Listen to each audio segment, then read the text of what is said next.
अस्सलाम वालेकुम dear viewers, कैसे हैं आप लोग। This is professor Mohammad Afzal, your host, हमेशा की तरह fresh and happy.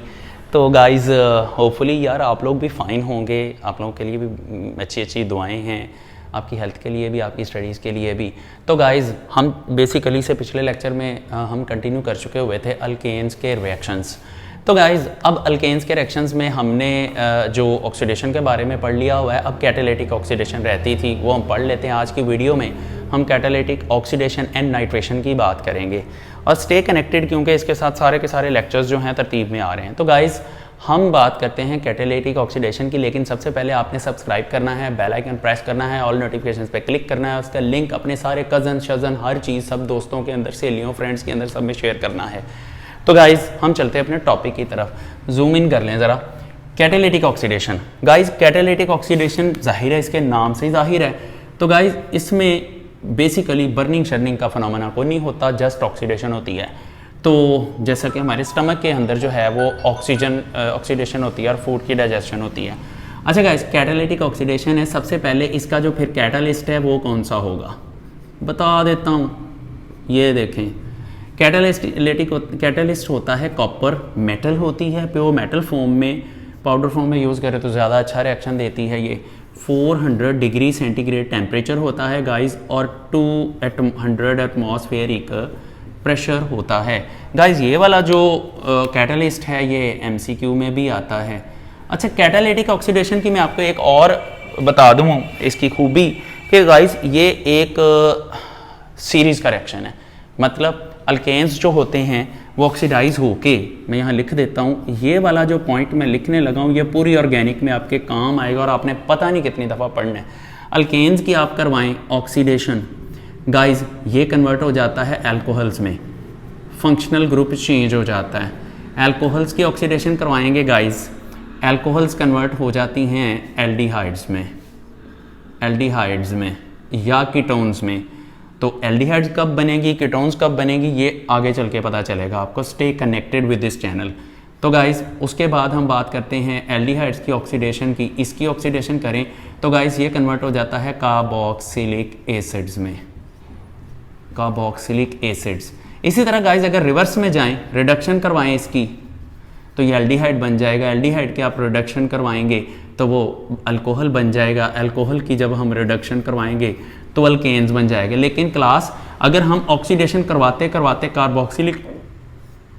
Carboxylic acids की फर्दर ऑक्सीडेशन करवा दें, ये कार्बन डाइऑक्साइड में कन्वर्ट हो जाता है, साथ में वाटर में, और ये रिवर्स नहीं जाता क्योंकि कार्बन डाइऑक्साइड वेपर्स बन के उड़ जाती होती, गैसियस फॉर्म में है, जबकि वाटर जो है वेपर्स बन के उड़ जाते हैं जिनको रिकैप्चर करना मुश्किल हो जाता है। तो गाइज अब हम वो रिएक्शन पढ़ते हैं जो बुक में लिखा हुआ है। तो बुक में जो रिएक्शन, इसमें शॉर्ट क्वेश्चन वैसे आने का इतना चांस नहीं होता। शॉर्ट क्वेश्चन वैसे अगर आ भी जाए तो यही आएगा कि इससे हम कार्बोक्सिलिक एसिड कैसे बना सकते हैं, मतलब फॉर्मेल्डिहाइड कैसे बना सकते हैं, फॉर्मिक एसिड कैसे बना सकते हैं, या मिथाइल अल्कोहल कैसे बना सकते हैं। तो लिखने वाले लिख देते हैं, लेकिन टेक्निकली इससे सिर्फ ये कार्बोक्सिलिक एसिड ही प्रिपेयर होते हैं क्योंकि ये सीरीज़ वाला रिएक्शन है, यहीं जा के रुकता है। तो लेकिन खैर इससे बाकी प्रोडक्ट्स बना ली जाती हैं, कन्वर्जन्स में यूज़ होता है, इसको लिखना गलत नहीं होगा। देखें हम सिंपल से रिएक्शन से शुरू करते हैं। देखें CH4 है गाइस, इसका जब ऑक्सीजन से रिएक्शन होता है तो दैट इज़ एटॉमिक ऑक्सीजन, ये नेसेंट ऑक्सीजन होती है। ये नॉर्मल ऑक्सीजन की निस्बत ज़्यादा रिएक्टिव होती है, बड़ी शोखी होती है। नॉर्मल ऑक्सीजन जो होती है, जो रिएक्शन नहीं करवा पाती, फिर एटॉमिक ऑक्सीजन तशरीफ़ लाती है, ये कहती है मैं करवाती हूँ ये रिएक्शन बड़ी शोखी होती है, बहुत बदतमीज़ होती है। तो गाइस ये देखें CH4 के साथ जब रिएक्शन होता है तो कैटालिस्ट गाइस वही होगा जो मैंने ऊपर बताया, मतलब कॉपर है at 400 degree centigrade and 200 atmospheric pressure, ये रिएक्शन होता है। तो गाइस ये फर्स्ट कन्वर्ट हो जाता है CH3OH में। This is methyl alcohol, this is methyl alcohol, इसको मेथनॉल भी कहते हैं। मिथाइल एल्कोहल गाइस ये फंक्शनल ग्रुप इसका है एल्कोहल, जैसा कि मैंने बताया था कि इसकी अल्केन्स की फर्स्ट ऑक्सीडेशन प्रोडक्ट अल्कोहल बनती है। तो ये देख लें, ये मैंने आपको बताया था। अब देखें यहाँ स्टॉप नहीं होता ये रिएक्शन, ये जो अल्कोहल है ये फर्दर ऑक्सीडाइज हो जाती है गाइस, ये फर्दर ऑक्सीडाइज होती है एटॉमिक ऑक्सीजन के साथ रिएक्शन करके सेम कैटलिस्ट की प्रेजेंस में, मतलब कॉपर 400 डिग्री 200 एटमॉस्फेरिक प्रेशर पे, तो guys that is converted to formaldehyde. Look at this, इसमें वाटर भी बनेगा साथ में as a byproduct. This is formaldehyde, formaldehyde. So guys, let's see the product next. What would be the next product? देखें जी मेरे साथ, आप लोग भी देखें, ये एक एल्डिहाइड की एग्जांपल है, एल्डिहाइड। ओके गाइस, अब ये रिएक्शन यहाँ स्टॉप नहीं करता, इसकी फर्दर ऑक्सीडेशन हो जाती है। चलें, फॉर्मेल्डिहाइड की जब फर्दर ऑक्सीडेशन होती है तो हम वो भी कर ही लेते हैं, कहीं एल्डिहाइड नाराज ही ना हो जाए कि मेरी ऑक्सीडेशन करवाई नहीं।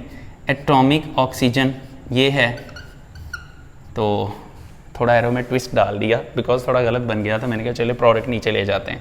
अच्छा जी, यहाँ देखें, इसकी जब ऑक्सीडेशन होती है तो ये कन्वर्ट हो जाता है फॉर्मिक एसिड में, OH। This is formic acid.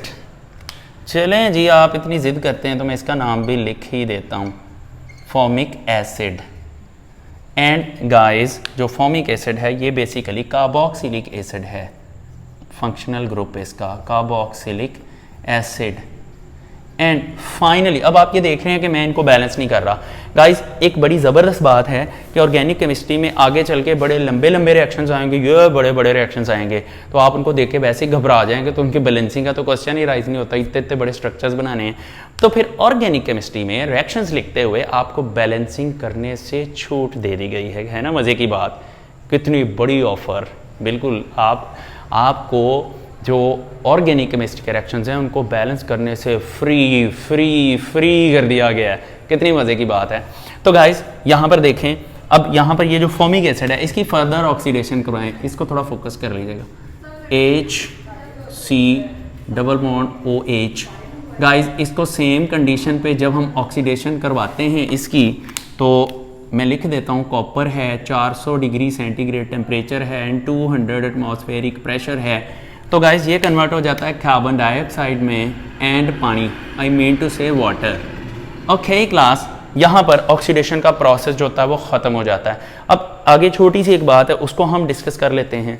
तो अब वो देखें, वो है नाइट्रेशन। गाइस, ये बहुत छोटी और सिंपल सी बात है, नाइट्रेशन। अब नाइट्रेशन की जब हम बात करते हैं गाइस, पहले तो मैं इसका इंट्रोडक्शन दे दूं। नाइट्रेशन होता है जब हम किसी ऑर्गेनिक कंपाउंड के अंदर नाइट्रो ग्रुप को इंट्रोड्यूस करवा देते हैं। लिख देता हूं जी, अगर आप इतनी जिद करते हैं तो, introduction of nitro group, nitro NO2 group 2 an organic compound. अच्छा बच्चों, यहाँ पर देखो, मैंने वर्ड इंट्रो, आए हाय डी पैडी राइटिंग, कोई बात नहीं। अब यहाँ पर मैंने इंट्रोडक्शन ऑफ नाइट्रो ग्रुप लिखा है, मैंने एडिशन ऑफ नाइट्रो ग्रुप नहीं लिखा। गाइस, इसके पीछे एक लॉजिक है। जो एडिशन का वर्ड यहाँ पर लिखा जाता है, एडिशन का मतलब होता है कि ये एडिशन रिएक्शन दे रहा है, जबकि अल्केन्स कभी भी एडिशन रिएक्शन नहीं देते। इसलिए यहाँ पर हमें इंट्रोडक्शन का वर्ड लिखना पड़ेगा कि जब किसी ऑर्गेनिक कंपाउंड में नाइट्रो ग्रुप इंट्रोड्यूस हो जाएगा। तो गाइस, दूसरी बात, हम नाइट्रो ग्रुप इंट्रोड्यूस करवाएंगे कैसे? बाय रिएक्शन विद HNO3, मतलब nitric acid, by reaction with nitric acid. Guys, इसके अलावा बुक में एक वर्ड लिखा हुआ है ड्रास्टिक कंडीशंस। इसमें लिखा हुआ है ये रिएक्शन ड्रास्टिक कंडीशंस में होता है। ड्रास्टिक आप कह सकते हैं कि जी मुश्किल कंडीशंस में, इसको करवाना थोड़ा मुश्किल होता है। वैसे भी हमने इस चैप्टर के शुरू में, इस रिएक्शंस के शुरू में पढ़ा था अल्केन्स के रिएक्शंस में कि ये बड़े मनूस होते हैं, बड़े स्टेबल होते हैं, बड़े मूडी होते हैं, किसी भी रिएक्टेंट को लिफ्ट नहीं कराते।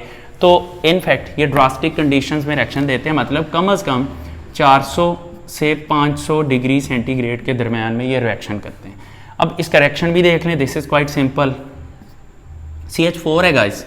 वैसे तो CH4 का फॉर्मूला CH4 ऐसे लिखते हैं, मैं क्या करता हूँ, मैं CH3 को अलहदा कर देता हूँ, इसकी एक हाइड्रोजन जो रिप्लेस होनी है उसको अलहदा कर देता हूँ। HNO3 वैसे तो सिंपल ही लिखते हैं HNO3, लेकिन मैं इसका स्ट्रक्चर बना देता हूँ। OH एक साइड पे हो जाता है, नाइट्रोजन यहाँ होता है, एक ऑक्सीजन पे नेगेटिव चार्ज, दूसरी ऑक्सीजन के साथ डबल बॉन्ड और इसके ऊपर पॉजिटिव। अब आपको इसका मैं स्ट्रक्चर भी समझा देता हूँ। गाइस देखें, ये जो नाइट्रोजन होता है बेसिकली 3 बॉन्ड ही बना सकता है, 1 2 3 बॉन्ड इसने बना लिए। अब जो इस ऑक्सीजन के साथ बॉन्ड बनाता है बेसिकली अपने लॉन पेयर को यूज़ करके ये कोऑर्डिनेट कोवलेंट बॉन्ड बनाता है। तो ये जो होता है जिसकी वजह से ये डोनर है तो पॉजिटिव चार्ज आ जाता है, ये एक्सेप्टर है तो नेगेटिव चार्ज आ जाता है। तो गाइज ये देखें, ये नाइट्रिक एसिड है, ये मीथेन है। अब इनका जब रिएक्शन होगा that is quite simple guys, यहाँ पर ये OH ग्रुप और ये H ग्रुप मिल जाते हैं, दे प्रोड्यूस वाटर, और ये नाइट्रो ग्रुप पूरा इसके साथ आके चिंबड़ जाता है, ओ मेरा मतलब चिपक जाता है। तो क्लास ये देखें चिंबड़ जो जाता है वाले डायलॉग पे आपको हादसा तो आया होगा, लेकिन चले कोई बात नहीं। अच्छा देखें, कल ही बैठे हंसी जाओ, H2O। अच्छा गाइस ये देखें, this is called nitromethane, this is nitromethane, nitromethane. अच्छा गाइस, नाइट्रोमीथेन तो बन गया, अब इसका टेम्परेचर भी लिखते हैं, यहाँ 450 लिख सकते हैं आप, आपकी बुक में भी 450 ही लिखा गया है, तो यहाँ ये MCQ के तौर पे आ जाता है। अच्छा गाइस, नाइट्रोमीथेन जो है ये शॉर्ट क्वेश्चन भी आता है, how nitromethane is prepared from alkanes. इस तरह अगर यहाँ पर आप इथेन यूज़ कर लें, CH3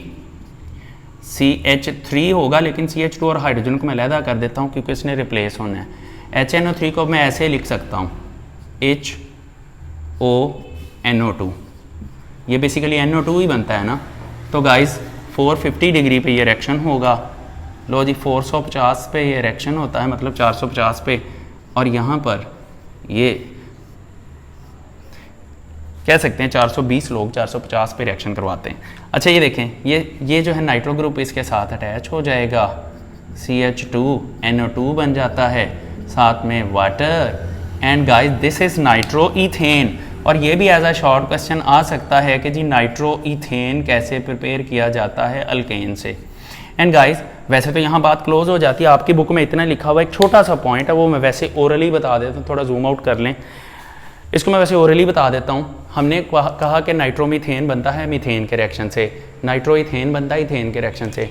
इस तरह गाइस हम अगर हायर हाइड्रोकार्बन यूज़ कर लें जिसमें कार्बन का नंबर 7 8 9 10 15 20 है, ऐसे में ऐसा नहीं होता कि एक ही इतना बड़ा नाइट्रो अल्केन बन जाता है, बल्कि होता क्या है, पहले वो हाइड्रोकार्बन्स की चेन टूटती है, 2 2 3 3 4 4 कार्बन्स की चेन में टूटती है, फिर नाइट्रो अल्केन्स का कम्बिनेशन बन जाता है, कोई नाइट्रोमीथेन बन जाता है, कोई नाइट्रोइथेन बन जाता है, कोई नाइट्रोब्यूटेन बन जाता है। तो इस तरह a combination of nitroalkanes हमारे पास आता है। तो गाइज ये बात आपकी FSC की बुक में तो नहीं है, लेकिन कल को जब आप MD कैट या ECAT के पेपर में जाएंगे तो वहाँ आपसे ये पूछा जा सकता है। तो गाइज देखें कितना मैं ज़हीन हूँ, मैंने आपको बता दिया वक्त से पहले ही। चलें खैर याद ही करेंगे कि किसी ज़हीन बंदे ने बताया था। चलें अब मैं अपनी तारीफ़ें करनी बंद करता हूँ गाइस, हम अपने लेक्चर को यहाँ क्लोज़ करते हैं। हम मिलते हैं ब्रेक के बाद, मेरा मतलब है अगले लेक्चर में गाइस। लेकिन आपने इस तरह से नहीं जाना, सबसे पहले आप सब्सक्राइब करें, बेल आइकन प्रेस करें जो वेरी फर्स्ट टाइम देख रहे हैं, और ऑल नोटिफिकेशंस पे क्लिक कर दें। इसका लिंक अपने क्लास फेलोज़ में शेयर करें, अपने रिलेटिव्स में शेयर करें जो स्टूडेंट्स हैं, और इसके अलावा व्हाट्सएप ग्रुप्स जहाँ जहाँ पर आप अटैच हैं वहाँ भी शेयर करें, और मुझे सब्सक्रिप्शंस लेके दें। That's my order, okay? अच्छा ठीक है, ले दें subscriptions. Okay guys, thank you so much, अपना ख्याल रखिएगा, अल्लाह हाफिज़।